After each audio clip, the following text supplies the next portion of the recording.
Dear students, welcome to economics with Ejaz. Statistics के subject पे आज हमारा 5th लेक्चर है और लास्ट लेक्चर में हमने census versus sample survey discuss किया और पर्टिकुलरली हमने पॉपुलेशन और सैंपल में जो डिफरेंस है, सैंपल की जो इंपॉर्टेंस है, उसके बारे में बात की। सैंपल जैसे कि लास्ट लेक्चर में हमने देखा काफी इंपॉर्टेंट होता है क्योंकि बहुत सारे सर्वेज जो हम करते हैं उनमें हम सेंसस मेथड जो है वो इस्तेमाल नहीं कर सकते। ये हमारे लिए जरूरी बनता है कि हम एक सैंपल सिलेक्ट करके जो है सैंपल सर्वे करें, लेकिन जो सैंपल हम सिलेक्ट करते हैं उसके लिए मुख्तलिफ टेक्निक्स है, मुख्तलिफ मेथड्स है और आज हम इस लेक्चर में उन मेथड्स के बारे में, उन टेक्निक्स के बारे में बात करेंगे। हमारे जो सैंपलिंग मेथड्स है उनको हम दो कैटेगरीज में डिवाइड करते हैं। एक है हमारा प्रोबेबिलिटी सैंपलिंग और दूसरा है हमारा नॉन प्रोबेबिलिटी सैंपलिंग। तो पहले हम प्रोबेबिलिटी सैंपलिंग और नॉन प्रोबेबिलिटी सैंपलिंग में क्या डिफरेंस है यह समझने की कोशिश करते हैं।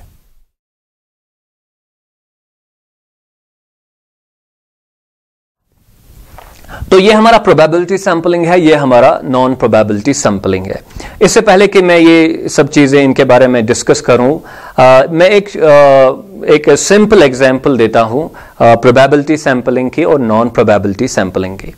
देखिए, अगर मुझे 10 स्टूडेंट्स में 2 स्टूडेंट्स को सिलेक्ट करना हो, आपके क्लास में 10 स्टूडेंट्स है और इनमें से 2 को सिलेक्ट करना है, तो अगर मैं इनके नाम लिखूं जो कागज के पीसेस होते हैं उन पर, तो फिर मैं उन जो स्लिप्स है उनको बॉक्स में डालूंगा और उनको उस बॉक्स को शेक करूंगा और फिर मैं किसी स्टूडेंट को कहूं या किसी बंदे को कहूं कि आप जो है इसमें देखे बगैर हाथ डाल के जो है ये स्लिप्स आप बाहर निकालो, 2 स्लिप्स आप बाहर निकालो।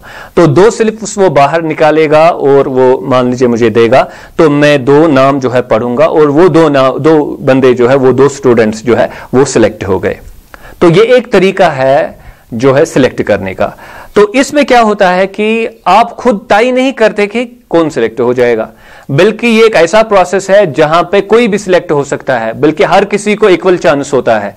आप तो किसी की तरफदारी नहीं करते, बायस नहीं करते, तो आप जो है सिलेक्शन प्रोसेस जो है वो न्यूट्रल है, वो उसको हम रैंडम भी कह सकते हैं।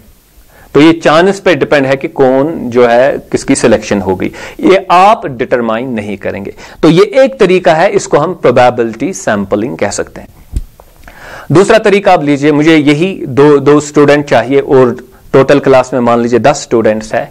अभी अगर मैं ये करूंगा कि मैं इनमें से जो 2 लंबे वाले स्टूडेंट है मैं उनको उठा के बोलूंगा चलो भाई आप निकलो और आप 2 सिलेक्ट हो गए, या मैं जो ए से शुरू हो गए नाम तो उनको सिलेक्ट करूंगा, या जो मेरे नजदीक वाले 2 स्टूडेंट है, पहले ही डोर के नजदीक है, जब मैं क्लास में दाखिल हो गया तो उनको सिलेक्ट करूंगा। तो जाहिर सी बात है इसमें क्या होता है कि इसमें जब मैं लंबे वाले स्टूडेंट सिलेक्ट करता हूं तो बाकी का तो चांस नहीं बनता, जब मैं नजदीक वाले स्टूडेंट्स को सिलेक्ट करता हूं तो बाकी का तो चांस नहीं बनता। तो इसी तरह जब मैं ए नाम से सिलेक्ट करता हूं तो बाकी का तो कोई चांस नहीं होता फिर सिलेक्ट होने का। तो ये जो प्रोसेस है ये आर्बिट्ररी है, ये हमने खुद यानी कि इन स्टूडेंट्स को जो है वो सिलेक्ट किया।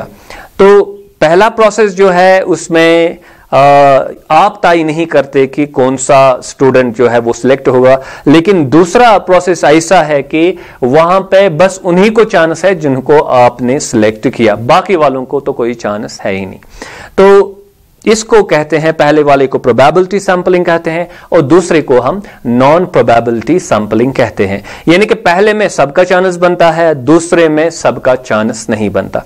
ये मैंने सिंपल एग्जांपल इसलिए आपके सामने पेश की ताकि जब हम प्रोबेबिलिटी और नॉन प्रोबेबिलिटी सैंपलिंग के दरमियान जो डिफरेंसेस है उनको डिस्कस करेंगे, ताकि ये चीज जब हमारे जहन में पहले ही रहेगी तो तब जाके हम ये डिफरेंसेस इजीली समझ पाएंगे। So let us go on to differences now. देखिए, पहली चीज जो हमने याद रखनी है, यहां पे प्रोबेबिलिटी सैंपलिंग को रैंडम सैंपलिंग भी कहते हैं और नॉन प्रोबेबिलिटी सैंपलिंग को नॉन रैंडम सैंपलिंग भी कहते हैं। तो ये एक चीज हुआ तो कल को अगर आपसे ये पूछा जाएगा प्रोबेबिलिटी सैंपलिंग का दूसरा नाम क्या है, और वहां पे ये भी ऑप्शन हो, ये भी ऑप्शन है, और कोई और भी ऑप्शन हो, तो आपको रैंडम सैंपलिंग जो है वहां पे सिलेक्ट करनी पड़ेगी।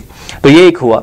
दूसरा है यहां पे बेसिस ऑफ सिलेक्शन क्या है, यहां पे किस बुनियाद पे सिलेक्ट होता है, यहां पे किस बुनियाद पे सिलेक्ट होता है। देखिए यहां पे जो बंदा सिलेक्ट होता है वो रैंडमली सिलेक्ट होता है, चांस की वजह से सिलेक्ट होता है, उसको आप लोग जो है खुद तय नहीं करते कि कौन सिलेक्ट होगा, राइट। लेकिन यहां पे क्या होता है कि यहां पे आर्बिट्ररी सिलेक्शन होती है, यानी कि आप खुद तय करते हैं कि किस बंदे को सिलेक्ट होना है, तो ये आप पे डिपेंडेंट है। यहां पे प्रोसेस आप पे डिपेंडेंट नहीं है, यहां पे आप तय करते हैं कि सिलेक्ट किसको होना है। तो ये दूसरी चीज है जो हमने याद रखनी है। तीसरी चीज ये कि यहां पे किन लोगों को अपॉर्चुनिटी है सिलेक्ट होने की। इन दो में जो है जो प्रोसीजर्स है, मेथड्स हैं, कैटेगरीज है, इनमें सिलेक्ट होने में किस में कितना चांस बनता है।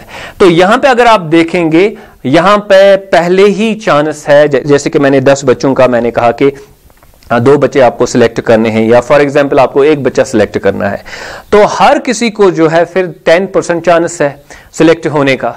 सिलेक्ट तो एक ही होगा, सिलेक्ट तो एक से ज्यादा नहीं होंगे, लेकिन हर किसी को इक्वल चांस बनता है, राइट। इक्वल चांस मीन्स कि 10 को जब 100% तो टोटल चांस है, 10 के दरमियान जो है 100% वाला चांस आप डिवाइड करेंगे तो हर किसी को 10% चांस है सिलेक्ट होने का। तो ये आपको पहले ही मालूम है, हालांकि एक ही बंदा जो है आखिरकार सिलेक्ट होगा, बट चांस जो है वो हर किसी के पास इक्वल है। तो यहां पे क्या होता है, यहां पे फिक्स्ड चांस है, पहले ही तय है, और नून चांस है जो आपको पहले ही पता है कि इतना चांस है, उसकी प्रोबेबिलिटी भी आपको मालूम है कि कितना चांस है किसी बंदे का सिलेक्ट होना इसमें। तो इसी तरह यहां पे क्या होता है कि यहां पे कोई स्पेसिफाई तो है ही नहीं कि किसकी कितनी प्रोबेबिलिटी है, कोई बंदा सिलेक्ट हो जाता है, कोई सिलेक्ट नहीं हो जाता है। तो यहां पे ये जो अपॉर्चुनिटी है वो स्पेसिफाइड नहीं है, वो वाज़ेह नहीं है, वो अननोन है कि क्या कोई बंदा सिलेक्ट होगा या नहीं होगा, कितनी प्रोबेबिलिटी उनकी बनती है, तो यहां पे वो हमें मालूम नहीं होता। फाइनल पॉइंट जो हमने याद रखना है, जो डिफरेंस है प्रोबेबिलिटी सैंपलिंग और नॉन प्रोबेबिलिटी सैंपलिंग में, वो है कि जो यहां पर जब रिजल्ट आता है वो बायस्ड होगा या अनबायस्ड होगा। तो जैसे कि मैंने पहले ही बताया कि जब आप एक बॉक्स में नेम स्लिप्स डालते हैं तो वहां पे आपकी नहीं चलेगी, अब जो नाम आएगा वो चांस से नाम आएगा, तो इसमें आपका कोई बायस नहीं होगा, इसमें आपकी तरफदारी नहीं हो। बायस मीन्स तरफदारी, तो इसमें आप कोई तरफदारी नहीं करते हैं। लेकिन जो नॉन प्रोबेबिलिटी सैंपलिंग है वो तो बायस्ड होता है यूजुअली, वो तरफदारी उसमें होती है कि किसको सिलेक्ट किया जाए, किसको सिलेक्ट नहीं किया जाए एज अ सैंपल, तो अकॉर्डिंगली हमारा रिजल्ट भी आ सकता है। तो यहां पे ये अनबायस्ड है, ये बायस्ड है। तो ये बुनियादी डिफरेंसेस है between probability sampling and non probability sampling.